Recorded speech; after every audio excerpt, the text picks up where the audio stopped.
Episode 187, Gracefully and Frankly on the brink of a long weekend. Is there any sweeter feeling than that? I'm Erin Davis. I'm Lisa Brandt. I'm with you on that, sister. That's for sure. Long weekends are just, even when you don't have to worry about going into an office or doing whatever, it's just got that sweet feeling. Yeah, that vibe. And you can kind of tell we're in the middle of summer, like right smack in the middle of it, when a little raccoon named, is it Jimothy, is making the headlines. Yeah.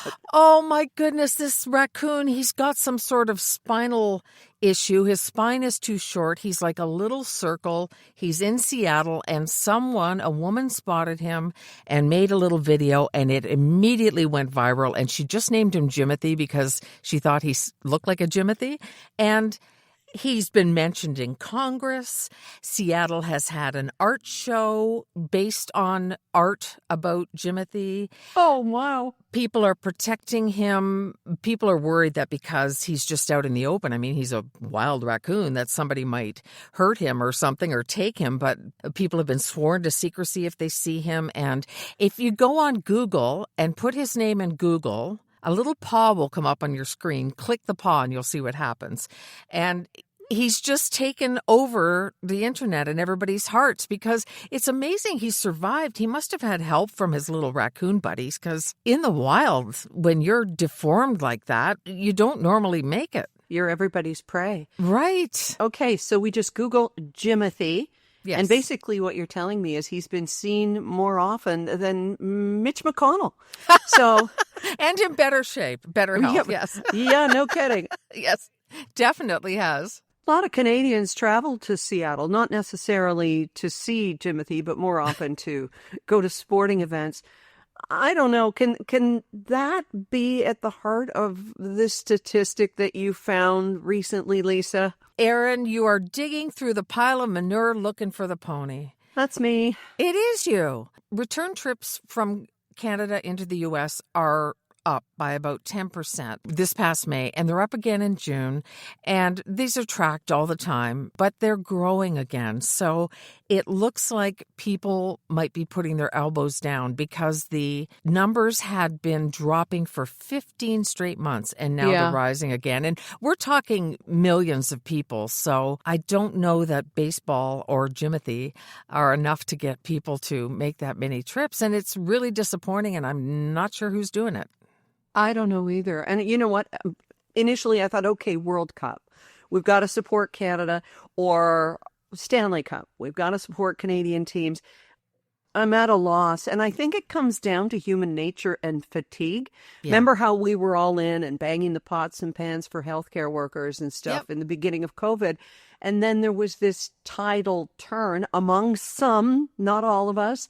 Well, I'm not wearing a mask, or, I'm not going to F Trudeau. Let's get together and be mad about a disease and blame the prime minister and all of this stuff. The tide turns, I think, in human nature, and people just kind of get weary of a cause, or I don't know. We're not made of stiff stuff anymore. I know for me, I have to really watch myself to not just get cynical about what's going on in the States, because it's like more of the same every single day. Mm-hmm. And every day there's something. And at a certain point, how high can your eyebrows go on your forehead anymore? It's just, okay, what is it today?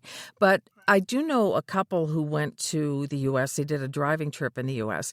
And I said to him, because he's a pal, oh, you're bucking the trend going in the U.S. or something like that. And he says, yeah, we were concerned about how people would treat us, but they were all great. So that was his only concern, was about being treated poorly as a Canadian. So I don't know that a lot of people really figure that their tourism money will factor in. I don't want anything I do to look like a positive for that orange menace. So I don't know. To each their own. I mean, we do have freedom of choice, but it is Statistics Canada tracking shows that the numbers are going up again. There have been some outbursts on his part of late that kind of reminds people why the elbows are up, the extra tariffs, the fights over the Gordie Howe Bridge, and all of this kind of stuff. There are people who say, mind your own business. We're going to do what we want. And fine, that's what we're doing. We can judge. Yeah. We don't have to, So I'm not going to come out on social media and say, you're an idiot for going to Disney World, because go ahead, live your best life. But yeah, I'm going to judge. People go and they catch a cruise ship. It doesn't bother them. Everybody's got a different value system and a different cutoff point, and I get that. Yeah, and especially family above all. I have a friend in Sydney whose grandkids are in Seattle. Yep. And I would never say anything to her. It's not my place anyway. Yes. But I can't judge her. If it was my grandkids, I'd climb over glass to get there. So Yep. I understand that. Of course, I'd be arrested because of my big mouth and my social media, like right from the jump. So this is why I keep bail money. thanks. Not to worry. That's why we have Buy Me a Coffee on our Gracefully It's our and Frankly bail page. fund. That's right. Exactly. That's what mouthy queenagers need. Bail money.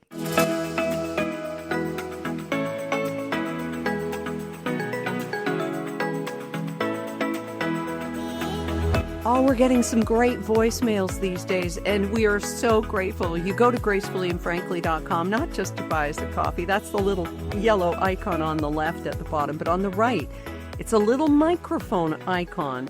And I had to explain it to Kathy, who's going to be with us in just a little bit later in the show.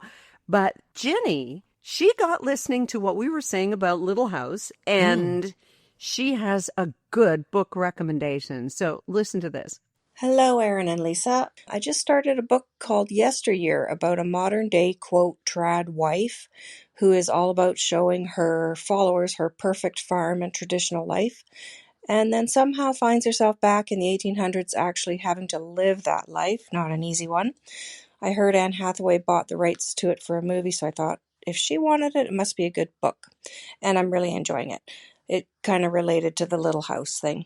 I love your podcast. I've heard them all. I did identify with the bathroom subject too. Thanks, ladies. Bye. Oh, that does sound interesting. Yeah, for sure. I love the time traveler aspect, and especially if you've been thrown into a place that you maybe have a little bit of knowledge about, because that's what we were talking about. If you went back to the 1880s, what would you know how to do? And I think besides nothing, we came up with candles. So yay. Yeah, candles. That's all we can do. But the whole time travel thing is my preferred genre of reading. Maybe I should write one. But the trad wife, there's a woman who writes for the Toronto Star, Brianna Bell. Yes. And she used to be a trad wife, but I had no idea she's still with her husband. And that's what gets me. I thought that they split up and all that kind of stuff, but they actually adjusted within their marriage. For folks who don't know what a trad wife is, this is kind of a new term. It's short for traditional wife, a married woman who chooses to embrace traditional gender roles, focusing on homemaking, cooking, raising children, while her husband acts as the sole financial provider. And it's heavily popular on social media like TikTok and Instagram. And Rob's eyebrows went up for that one because he's going like, "Oh, you can get a wife that does that? Yeah, sure. You go ahead and be the financial provider, and we'll see how this all works out." I mean, isn't that a luxury in the 21st century, having one breadwinner? It definitely is. It's a bit of a throwback. One of the reasons feminism worked, because you're allowed to make that choice. You can make whatever choice that works for you. If you can make that happen, good for you, right? Yeah. My mother didn't work outside the home, so she would have been considered a so-called trad wife. That is until she got involved in my dad's business. I don't know. It's a viable choice for some people. The problem right now is on social media, all the young guys who are saying outwardly that there's something wrong with women who want to work. There's something wrong with women who want to do more than bear their babies and that kind of thing. But hey, if it works, it works. But Brianna Bell broke away from it and is still with the same husband. I think that's incredible. I'll have to start following her more actively than just on Threads, now that I know a little bit about her. You did something that was a trad wife sort of a celebration on the weekend. In fact, the tradition of a baby shower goes way back to ancient Greece and Egypt. What happened? You went to a baby shower on the weekend. How'd that feel? It was unusual. The last one I went to, that child is now 9. Okay. It's been a long, long time, but this is my niece, my nephew's wife, and it was an unusual gathering. Things are so different, where, and I don't want to suggest that somebody's rude or anything like that, but normally if someone comes to your house for the first time, you greet them at the door, you make sure they meet people and that kind of thing. And this was just sort of a slip in and get lost in the crowd. The mom-to-be, of course, was happy to see me, or pretended. Either way, it's good. And my sister-in-law was the one who made this amazing Jeopardy game. And I'm talking the big board and all the categories and front and back. And it was absolutely fantastic. And that was really the highlight of it. So we didn't do the traditional thing. She didn't open the gifts there. There were so many. And I think that's great. She did that with her husband. I don't know. It was kind of unusual. I'm glad I went because I absolutely adore Nicole, the mom-to-be. I wonder, isn't that part of the fun, though, is seeing someone's reaction when they open your present? Well, yeah, but there were just so much. I kind of understand why they did it that way. And then, again, it's not typical, right? So everything was a little bit atypical for this. So I wasn't sure what to expect. And there you have it. Does she know what to expect? Do they know boy or girl? They know they're having a boy. Oh, boy. And I was off by 1 day, Erin, guessing how many days pregnant she was. I did the math, and I was off by 1 day, and I was the closest. And I was so proud of myself because I've never had kids. What'd you win? Nothing. Oh. You should win jelly babies or something. No, I didn't get it right on. And I think the prize was $1 million, but you had to get it right on. So there you go. Yeah. Okay. Exactly. We keep on working. All right. Have you heard of a second baby shower? What? It's called a sprinkle. If you have a second baby, believe it or not a shower, but a sprinkle. So it makes me think you want to get one of those little peony tents that they give to little boys to keep from, being sprayed while the diaper's being changed. But no, that's a thing. Have you ever seen it? No. It's a little pyramid, a little paper pyramid, and it goes on their willy. And when they're being changed, then you can't get sprayed. Yeah, it's a thing. And it's got a cute name, but I forget what it is. So anyway, the second baby shower is called a sprinkle. It's smaller and a more relaxed version. And instead of big stuff like strollers, you're more likely to hope for things like wipes and diapers and daily necessities. So that's kind of nice. It's kind of low key. Wow.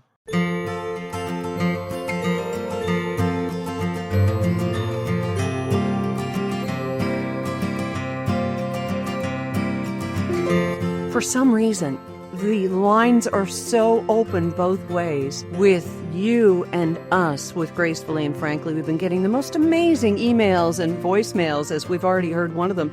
But Lisa, we got a message from Janice about the Envy pillow, and it was really kind of cool. So Janice writes, just ordered the Travel Envy copper and silk pillow for myself after listening to your podcast. I used the GF code. Yay! I hope the pillow is as good as you and Lisa make it sound. Have a great day. Well, we hope it is too, because we are absolutely in love with ours, and otherwise we wouldn't be going on and on about it like this. So I hope it brings you what you want it to, Janice, the comfort and the great sleep and all the great stuff it does for your skin too. Yeah, the quality of Yes. it. It's all guaranteed, too. And if you don't find it lives up to your expectations, you can return it, and they will clean it and pass it on to a women's shelter. That's a guarantee you can rest your head on. Envy Pillow. Use the code GF, 10% off. Find the link in our show notes. And thanks, Janice, for believing in us, because we mean it. You wrote a terrific blog this week about living in a bubble, and it really made me stop to think. It made a lot of people stop to think. And share a little bit about that. What exactly did you mean for anyone who didn't see it and can still go and see it at erindavis.com? Thank you. There are moments in our lives, and you've known it and I've known it, where everything in that moment, that brief slice of time, is perfect. And I remember one night sitting on a gentle summer evening on our balcony at our downtown Toronto condo and saying to Rob, we're in a bubble right now, because almost everyone we loved was living. Our career was good. We were happy. Everything was just the way you would want it to be.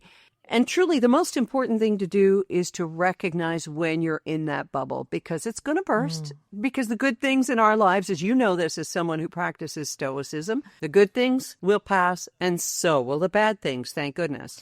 So that's what the bubble is all about. Yeah, it was a great reminder to really look around and notice it in the moment. And we do tend to think the good things are going to last more than we think the bad things are. Like, okay, this will pass, Sure. this is a phase, but this good thing is with us forever. And it's just unfortunately not. But that doesn't mean you have to think about it ending. Just savor it in the moment. I really enjoyed the way you wrote about it, and it really made me think. Oh, thank you. Thank you. Well, I just feel this way right now in our little cabin, and it's summer. And as we're recording this, Rob is outside, sitting down there, working on a deck and in his happy place, and the girls are curled up next to us.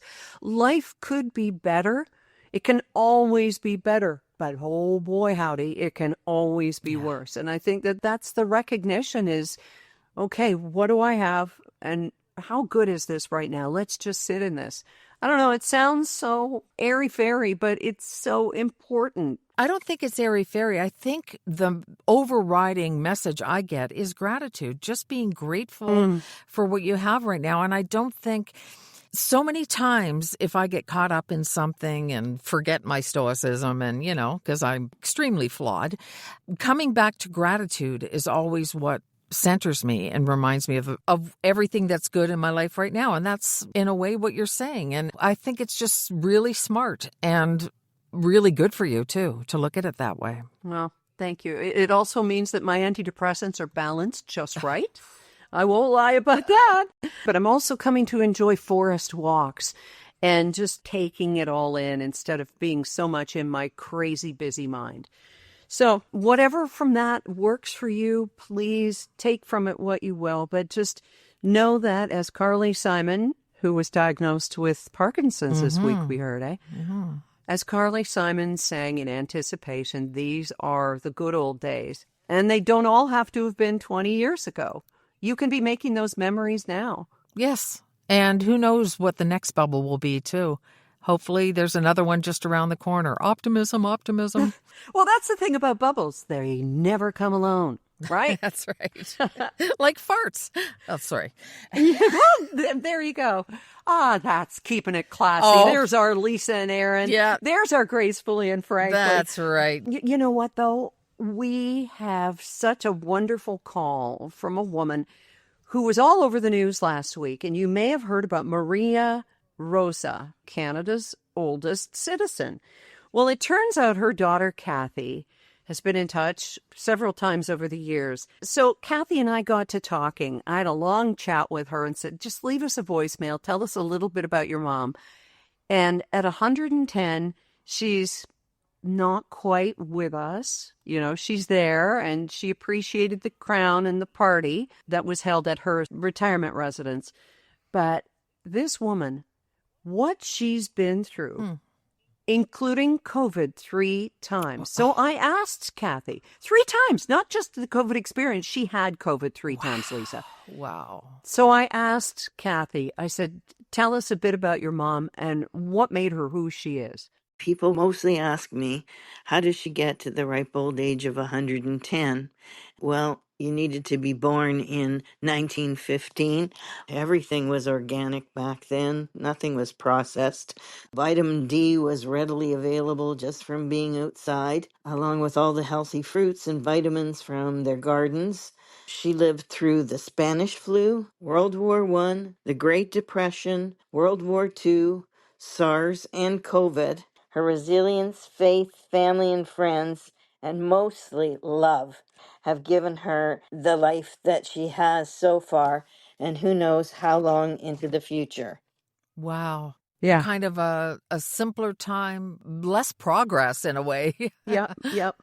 And, drinking water wherever you found it instead of losing it to data centers and all of the things that are happening now. But her sister, May, died earlier this year. This is Maria's sister, May, was 103. So I said to Kathy, this bodes well for your genes, girl. No kidding. It does. Kathy's an only child. She has all the responsibility of visiting and caring for her mother. Only recently, like in the last 10 years, gave up home care, if you can imagine, for her mother.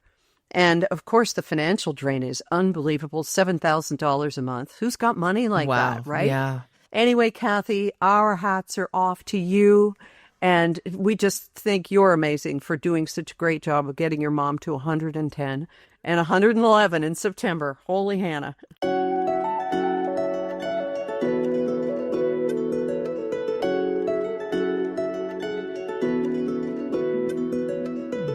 Kathy's mom is truly 1 in a million. Well, 1 in 30 some million, actually.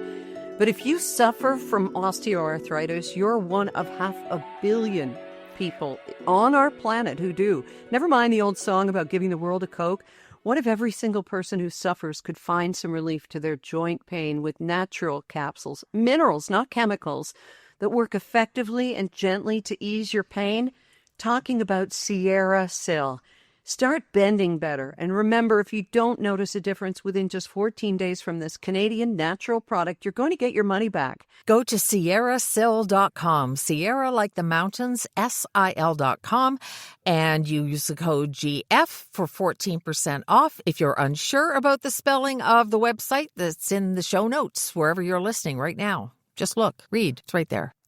I love that. Speaking of reading, Lisa, we got an email this week. I mean, it's wonderful. People are getting in touch, like we say, both ways. Voicemail, that's at gracefullyandfrankly.com, or email. Maureen O. in Ontario says, my bestie's a longtime listener, has been nagging me to try out your podcast.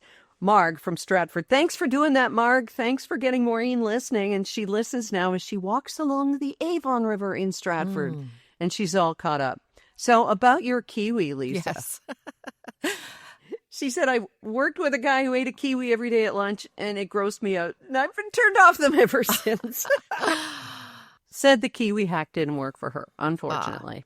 So then she got a lavender plant and put it in the bedroom. She writes, I've slept every night since. It's only 3 nights, but whatever. Hey, that's the beginning of a trend, right? Right, yeah. She also writes, dear. Oh, yes. When I said I didn't like being called dear, she said, I totally get this. I want a don't call me dear hat. And we talked about that in episode 185. It was a blog post I'd written. Anyway, she says, you guys rock. I want to hear more about your friendship. Thank you, Maureen O. or Mo. And I want one of those hats as well. Don't call me dear. Just have a deer with a line through it. Yeah, I guess we've had a lot of new people listening to Gracefully and Frankly, and they might not know a lot about our history. All right. Well, send us your questions. You can reach out to us through our Gracefully and Frankly podcast page, gracefullyandfrankly.com. Leave a voicemail, anything you want to ask us about us and our long and winding road to getting here. As friends and besties and sisters from other misters and all that, we will be happy to answer those. But right now, Lisa, we're running out of time. And if we don't hurry, we won't get to This Week in Totally Stupid or...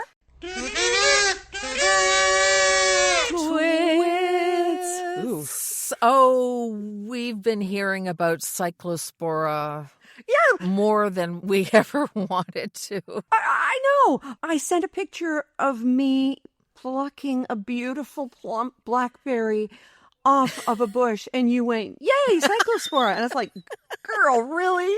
Debbie Downer? I had just been listening to an interview with an infectious diseases expert or something from McMaster University, and she was talking about freezing your berries instead of just eating them. But anyway, people are freaked out about it, even though it's not here in Canada, and it's a thing. So apparently, we're going to go to TikTok, where all of our young and wonderful, brilliant friends are who say drink raw milk and don't eat bananas because they're poisonous and all those kinds of things. Right. The latest is the cyclospora diet. Oh, my God. The parasite diet. Yep, they're talking about wanting to get this parasite in order to lose weight because, being skinny is more important than anything else. So it's got to the point that a couple of news outlets in the States contacted physicians to write stories about why this is a bad idea to go on the diarrhea diet or whatever people call it. It's because it's been going around, and they're called influencers for a reason. They influence people to do these stupid things. So people, as we know, who have this parasite, some have been ending up in hospital for weeks. They get really, really sick. And it's just dumb. And that makes these influencers twits in our books. Absolutely. Putting the flu in influence. Exactly. Holy Hannah. Exactly. Jeez. And it reminds me of that line that I've often quoted from Emily Blunt in the first Devil Wears Prada movie. Do you remember this? I know. I'm just one stomach flu away from my goal weight. Yeah. That's what it was all about with that magazine, right? I mean, it was all about being skinny and perfect and a model.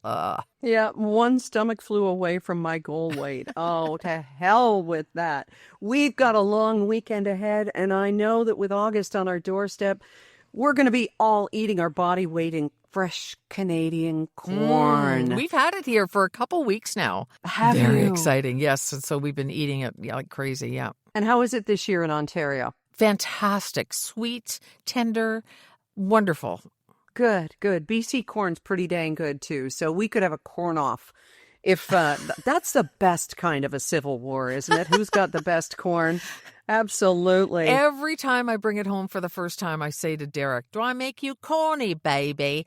Every year. And I get the same eye roll. So, yeah, tradition is important.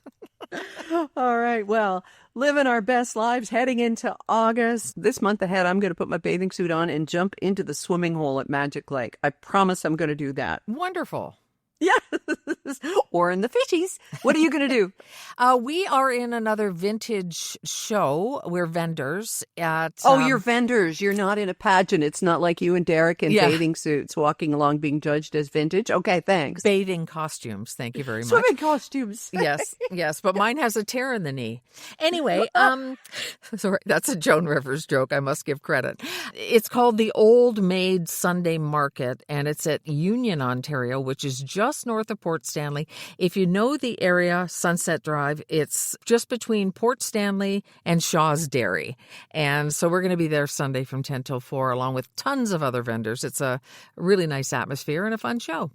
Shaw's Dairy is the one that has that very funky retro mid-century modern ice cream sign, right? I believe that's the one you're talking about. Yep. I could be wrong. I need to visit. Legendary, yeah. All right. So folks get to see you Sunday at the Vintage Market. That's great. And I'll just be hunkering down and staying in my bubble, baby. You betcha. Keep that bubble going. All right.